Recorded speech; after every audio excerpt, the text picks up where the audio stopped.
Let's bring in Casey Wasserman. All right. And you know what I love? The LA Daily News just said he's the second most powerful guy. And look at him. Wow. Jeans. You didn't shave this morning. I love this about you. Pull that mic right up. Let me start. Embracing the California lifestyle like you. Yes, there's a lot of different things. Copa, there is the LA, the NFL, Super Bowl. You are in the middle of these massive things happening to Los Angeles in this country. Let me start with this. So your grandfather's Lou Wasserman. When you were a kid, and you went to your grandfather's house, like stars and stuff, right? There were, but even back then, I was more excited about the sports people than the entertainment people. I think one of my favorite moments was I was with my grandfather, and we hear someone yelling, "Lou, Lou," and we turn around, and it was Don Shula. And I thought it was way more impressive that my Don Shula knew my grandfather than just about any Hollywood actor or celebrity who was at his house. You have a very good reputation. You make deals. People like you. People tend to think powerful people are rough. I hear and I see the narrative and the dialogue from Donald Trump. It's scary. How do you succeed? Now it's easy to say, well, Lou Wasserman, but you have now generationally. This is decades of work. What is the key when dealing with massive events, major egos on a global scale?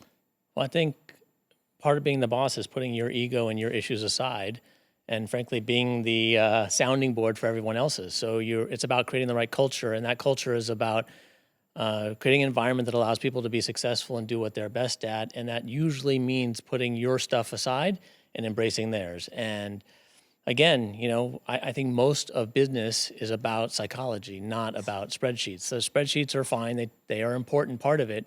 But things work or don't work because of human psychology, and we all have our issues. We all have anxiety. We all have our fears. And the better you are at understanding that and working with that and helping people through those issues and getting them all to pull in the same direction, I think the more success you have. Casey Wasserman joining us. You brought the LA Avengers here, and now we have an NFL team here. With your group, and it was talked about for decades. I think you were part of the Farmers, the downtown stadium. There was the one, there's been a million opportunities. What was the other stadium? City of Industry and Irwindale, and there's way out there. Yeah. In the end, just take me through as much as you can that's not covert. When did you hear, months before the media, this LA thing's going to happen?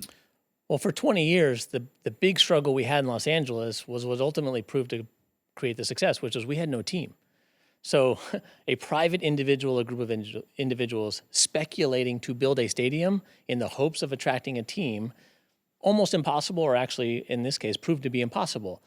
It took a team to take a risk on a piece of land to make those two things happen. And so the day Stan Kroenke buys the land at the Forum, you drive home that day thinking, this is it. No question. No question. He had the legal right to move the team, obviously the most important thing in the NFL, and he had the wherewithal to speculate buying 300 acres in Inglewood, and clearly the wherewithal to build a stadium privately. And so you put all of that together, and it's what created the result. And NFL owners like when their partners are at risk and invested. And the difference between what Stan was proposing and the Raiders and the Chargers were proposing was Stan was prepared to spend $2.5 billion of his own capital to create what will, no question, be the most spectacular stadium in the world.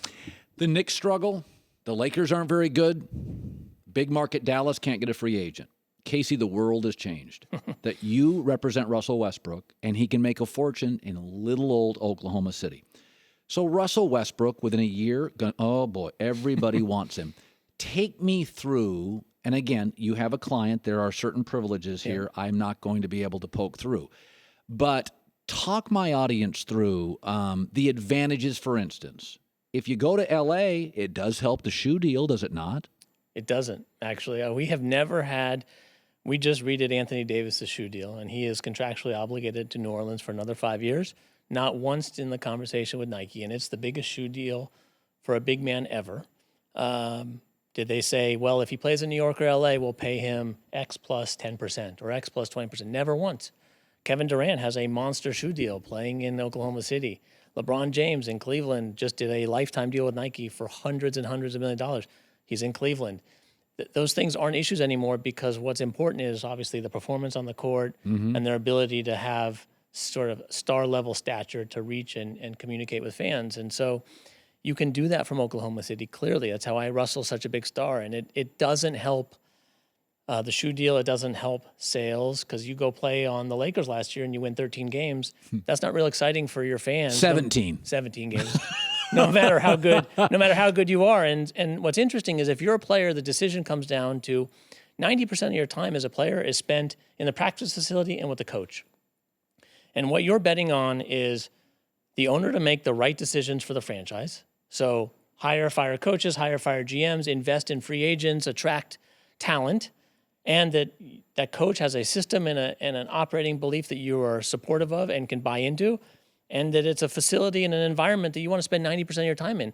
The city's almost irrelevant now because you travel a lot. The off-season, they live where they want. I mean, that's why so many NBA players live in LA. And so the NBA has changed dramatically, and all credit to the league. They have a collective bargaining agreement that does not make the Lakers more valuable than the Thunder.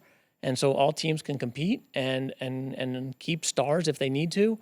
And because it's not just about big markets dominating. Casey Wasserman is the chairman and the CEO of Wasserman. Andrew Luck is a client. Giancarlo Stanton, Anthony Davis, Russell Westbrook. So LA hosted the Olympics in '84. Boston wins the bid, and Boston says, we don't want it. We got road issues. It's Taxachusetts. So you are part of the group that is proposing the 2024 games move to Los Angeles. If I'm a resident of LA, which I now am, and I'm like, Wasserman, Casey, get it out of here. Why do I want the Olympics here?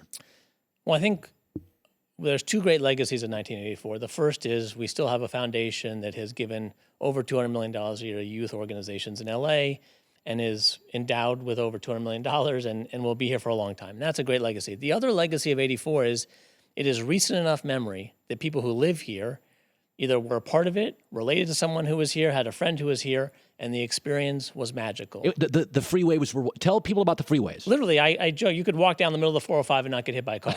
I mean, it was a great experience. So people of LA not only have great memories, they embrace the idea of hosting the Olympics. And then you combine that with two things are important. We have an unbelievable sporting infrastructure in LA, by the way, of which the most important piece is UCLA and USC.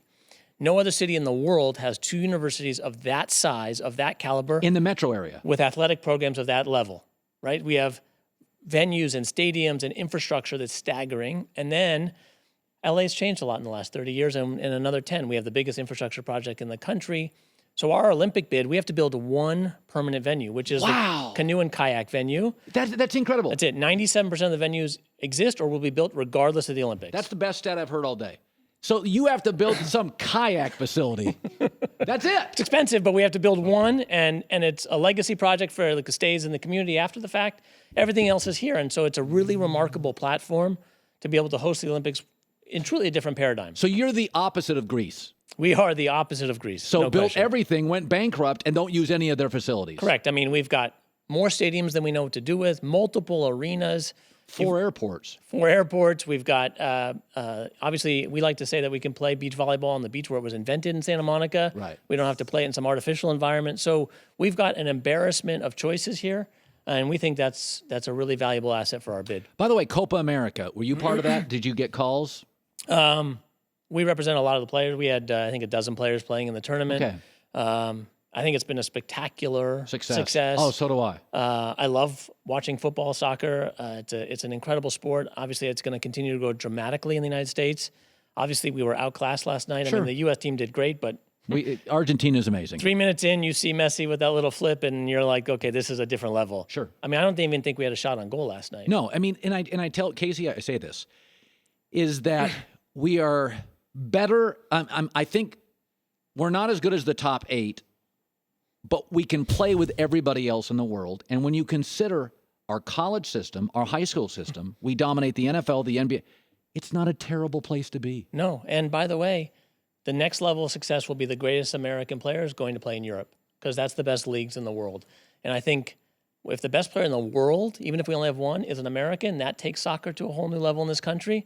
And the other thing that has changed, and your kids like mine probably feel this, soccer in Europe has a huge time zone advantage to American sports, which is when those games are played, they're live here at the right time for us to watch them. So when my kids wake up in the morning, they can watch Chelsea play Man U And that's the best teams in the world playing the best football in the world at a normal time of day. The NBA is on at 3 o'clock in the morning in Europe.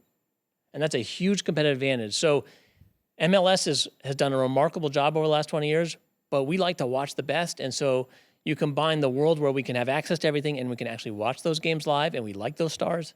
Big opportunity.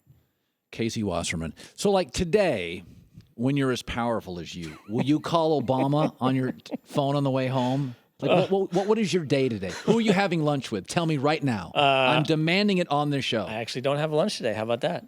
I'm going to go back to my desk You and guys work. could have lunch How about together. how about a tuna sandwich with Let's go. Kristine? I'm good. I'm good with a tuna sandwich. And soup. Colin loves soup. There you Do go. you like I'm good. soup? I love soup. I'm good with soup. Soup's I'm good great. with soup. We can go. Absolute pleasure for us. Thanks for having me. You have a very good reputation, and I think we all got smarter here.